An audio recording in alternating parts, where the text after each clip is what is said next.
বয়স্ক লোক, আমার ইয়াং ছেলের দরকার নাই। ইয়াং ছেলের দরকার নাই, তারা খালি যৌবন কাল পর্যন্ত তারা থাকে, টাকা আছে তারা সেই করে থাকে। আমি সেই রকম ছেলে চাই না। আমি চাই যাতে বয়স্ক লোকই চাই, যাতে আমার সুখ দুঃখ আমার কষ্ট বুঝে, আমার কষ্টের ভাগ সে লইতে চায়। আমি সেই রকমই একজন মানুষ চাই যাতে আমার পাশে থাকে, মৃত্যুর আগ পর্যন্ত আমার পাশে থাকে। চাই যে আমি একটা জামা কাপড় পরি, মানুষে অনেকেই কিন্তু ঈদ তিয়ার আসলে অনেকেই অনেক প্রকারে, কিন্তু তার নাম অনেক ইচ্ছা জাগে যে নতুন পোশাক আশাক চাই, নতুন পোশাক আশাক পরি, কিন্তু এরকমটা আমাদের মনেও চাই, কিন্তু টাকা পয়সার অভাবে আমরা পারি না।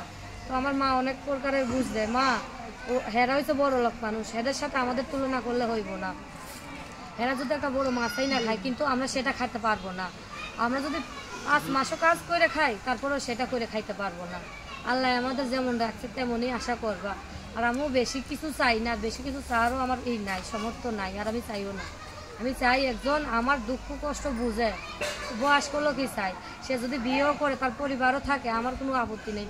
সে যদি তার পরিবার নিয়ে, তার পরিবারে সে আলাদা রাখে, আমার খাওয়ান বরণ দিয়ে আমার আলাদা রাখে, আমি সেই রকমই একটা মানুষ চাই। আসসালামু আলাইকুম। ওয়ালাইকুম আসসালাম।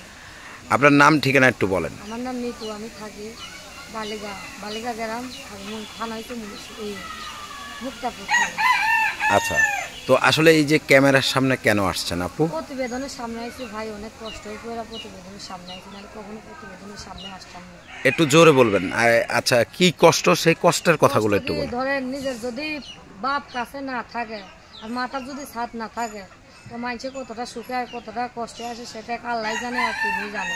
মানুষে জানবো কি একজনের সংসারের ব্যাপার, যদি বলে তাই জানবো, না বললে তো আর জানবো না কেউ, একজনের ব্যাপার। আচ্ছা, তো আমরা আমাদের দর্শক এবং আমরা আপনার সেই দুঃখের কথাগুলো শুনতে চাই, বলবেন? হ্যাঁ অবশ্যই বলবো না কেন। প্রতিবেদনের যে হয়তো মাঝে আইছি, সে তো দুঃখ সুখের কথা বলার জন্যই তো আইছি প্রতিবেদনের মাঝে। আচ্ছা, তো বলেন আপনার জীবনে কি ঘটেছে, কেন বা মাথার ছাদ নাই? মাথার ছাদ বলতে গিয়ে ছোটবেলা থেকে অনেক কষ্ট বড় হয়েছে, বুঝছেন। যখন 5 বছর বয়স, তখন থাকতেই বাবা নাই কাছে, কিন্তু ওই বয়সে মেয়েদের বাবা মার আদর, কিন্তু দুজনের পার সমান অধিকার, কিন্তু সেখানে বাবার আদরটাই পাই নাই, খালি শুধু মার আদরটাই পাইছি। আচ্ছা, বাবার আদরটা কেন পান নাই? কেন পাই নাই, যে ধরেন মা থাকে দেশের বাসায়, বাবাই থাকে ঢাকা, বাবা থেকে ঢাকা তার সম্পর্ক হয়, চেনা পরিচয় হয়, অনেক বছর ধরে ওইখানে সে থাকে। বাবার মেয়েটা অনেক থাকে, অনেক বছর ধরে। সে মেয়েটার বাড়ি হয়েছে ফরিদপুরে, বুঝছেন, ফরিদপুর ভাঙ্গা মেয়েটার বাড়ি, তার সাথে সম্পর্ক হয় আব্বার লগে। সম্পর্ক হওয়ার পরে তিনি তার সাথেই আছে। আমার মা জানার পরে আমার মায়ের ডিভোর্স দিয়ে দিচ্ছে, কিন্তু বিয়ে শাদী আরও 2 বছর আগে করছে। করার পরে ধরেন আমাদের খাওয়ান খরচ কিছুই চালাইতো না। হ্যাঁ, না চালানোর কারণে আমার মা বলতেছে যে আপনি এত টাকা পয়সা কামাই করেন, এত ইনকাম করেন, টাকা পয়সা কী করেন? আমার যে একটা ছেলে আছে, একটা মেয়ে আছে, তাদেরও তো খাওয়ান খরচ চালানো লাগে, তাদের মাদ্রাসার বিল, পড়ালেখা, স্কুলের বিল সব কিছুই লাগে, কিন্তু হেগোটা আপনি দেন না কেন? আমার সংসারের চাউল ডাল সব কিছুই কিনতে লাগে, আপনি এইগুলোর দায়িত্ব খাওয়ান বড় কোনো কিছুই দেয় না। দেওয়ানোর পরে মার লগে আমার বাবায় অনেক অত্যাচার করতো, অনেক খারাপ আচরণ করতো। করার পরে তো আমার মা একদিন না জানায় আমার বাবারে, আমার মায় ঢাকায় গেছে। ঢাকা যাওয়ার পরে সে আমার বাবা যে এখানে থাকে, আমার বাবার ছবি দেখাইছে, যে কলোনি পাশে ভাড়া থাকতো আমার বাবার, ছবি দেখানোর পরে তখন আমার মা একটা মহিলা, ওই মহিলাটা অনেক ভালো আমার মার সাথে, আমার মারা অনেক উপকার করছে, অনেক হেল্প করছে মহিলাটা। আমার মারে বলছে যে আপনি আসেন আমার সাথে, আপনার স্বামী তো আরেকটা বিয়ে করছে, সে বিয়ে করে সে এখানে ভাড়া থাকে, আপনি জানেন না? তো আমার মা তো মাথা আকাশ ভেঙা পড়ছে, যে আমাদের না জানায় বিয়ে শাদী করছে, তখন তার কতটা খারাপ লাগে সেই জানে, আর অন্য মানুষে কী বুঝবো? যে যার পরিবার থাকতে সে আরেকটা বিয়ে করছে, না জানায় বর্তমানে বিয়ে শাদী করে সে সংসার পাচ্ছে ঢাকা আরেক জায়গায়। তো ঢাকা যাত্রা বাড়ি থাকতো, কলোনি ভাড়া থাকতো, ওইখানে থাকার পরে তো আমার মা যায় এখানে সব কিছু তথ্য নিচ্ছে। জানার পরে আমার বাবা এখন তো আয়া বাড়িতে, আমার মা লাগে অনেক রাগারাগি, অনেক গন্ডগোল, সংসারতে অনেক ঝামেলা করার পর আমার মারধর করছে অনেক। করার পরে আমরা ছোটো তখন আমার বয়স 5 বছর, আমার ভাইয়ের একটা বয়স 2.5 বছর বয়স। সে অনেকই ছোটো, কিন্তু তার কাজ করার মতন, কিন্তু তার কিছু করার মতন মানুষই নাই। সে খাইব কী করে, 2টা পোলাপান মানুষ করবে কীভাবে, তার কোনো কিছুই করারই নেই। সে অনেক কষ্টে মানুষ করছে।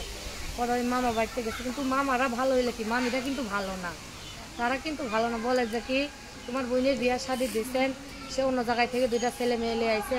আমার নিজেদের ছেলে মেয়েদের খাইয়ে মানুষ করতে পারি না, আবার হেগো খাইয়ে মানুষ করবো কেমনে?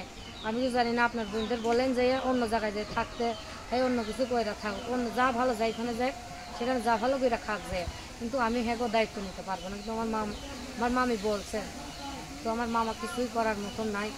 তারও ছেলে মেয়ে হয়ে গেছে, এখন তো তার বউর কথাই শোনা লাগবো। তখন আমার মামা বলছে কি, বোন আমার কিছু করার নাই, আমার এখানে হাত রোধ নাই যে আমি কিছু করতে পারবো। তখন আমার মারে বলছে যে বোন বাইর থেকে বাড়ি জানগা।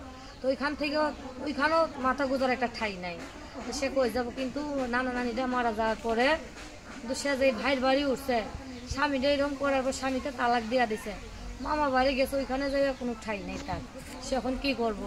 পরে সে আমাদের লইয়া একটা বাসা ভাড়ায় থাকা অনেক কষ্ট, অনেক পরিশ্রম করে অনেক মানুষ করছে।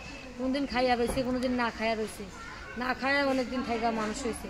তো মাটা অনেক কষ্ট করে, কিন্তু সে কখনো মাথা বিক্রি করি নাই, সে বিয়া শাদী করে নাই। সে আমার ভাইটারে লিয়া সে অনেক কষ্টে বড় করছে। তা আমিও এখন চাই, অনেক কষ্ট যেহেতু বড় করছে আমার মাটারে, আমিও চাই না যে হারাইতে। আমি চাই যে আমার সুখ দুঃখে আমার পাশে থাকবো, যে আমার দায়িত্ব নিতে চাই। সে আমার মাটা আছে, সে আমার মার দায়িত্ব তার নিতে হইবে। আমি সরাসরি বলবো, সে বলবে যে কি আপনি আগে বলেন নাই কেন, এখন আপনি বলতেছেন যে আপনার মার দায়িত্ব, আপনার ভাইয়ের দায়িত্ব নিতে হইব, আপনি তো আগে বলেন নাই।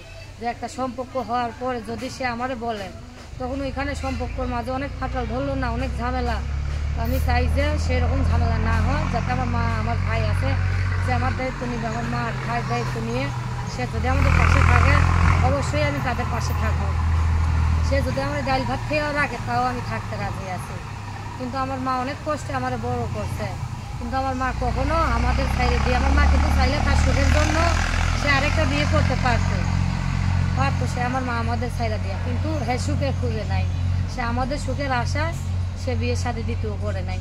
সে অবশ্যই আমাদের সুখের আশায় সে রয়েছে, মনে করছে যে আমার ছেলে আছে একটা, আমার মেয়ে আছে, হয়তো কোনোদিন আমার ছেলে বড় হইব, আমার কাজ বাজ করে খাওয়াইতে পারবো, আমার মাই আছে একটা সুন্দর জায়গায় ভালো জায়গায় একটা বিয়ে দেবো। যাতে আমরা গরিব মানুষ, আমরা চাই যাতে একটা ভালো জায়গায় বিয়ে দিতে, আমার মা আর আমাদের কষ্টটা বুঝতে পারে, আমার ফ্যামিলির কষ্টটা বুঝতে পারে। একটা যার বাপ নাই, সংসারিতে তার বর্তমানে কিছুই নেই, খালি মা ছাড়া। সে আর কতটা কষ্টে দিনকাল কাটছে, সে আল্লাহ জানে, আর সে আমরাই জানি, অন্য মানুষে কি জানবো।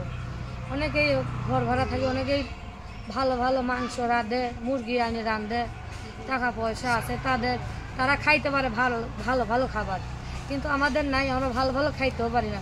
একজনের মাইনে সাইডে ভাত দিলে একজনের বাসায় থেকে আমার মা ওই ভাত করে না খাই আমাদের 2 ভাই বোন দিছে খাইতে, আমার মা না খাইয়া রয়েছে। আমার মা না খাইয়া আমাদের অনেক বড় করছে, অনেক কষ্টে আমার মা বড় হয়েছে। কিন্তু তার কষ্টের কথা বললে অনেক খারাপ লাগে, আমাদের কষ্টের কথা বললে।